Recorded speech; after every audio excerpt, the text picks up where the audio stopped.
Un lieu, un objet, une histoire, le carrefour de la table. Le carrefour de la table, appelé aussi table ronde ou table de Montgraisin, et parfois même table du roi, est un lieu bien connu des Cantiliens, promeneurs ou automobilistes. Mais savez-vous que cette table, vieille de plus de 350 ans, fut pendant longtemps bien plus qu'un rond-point?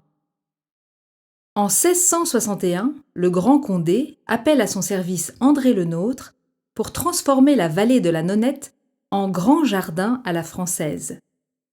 Le célèbre jardinier ne se contente pas de créer parterres et cascades au pied du château, son grand dessein s'étend jusqu'à la forêt.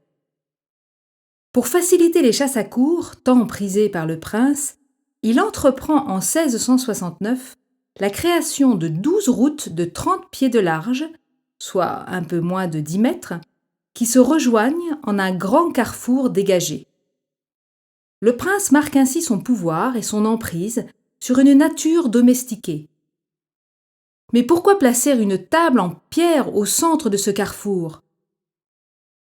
Car l'endroit est le lieu des assemblées, réunions des veneurs au début des chasses, mais aussi l'entrée officielle sur le domaine.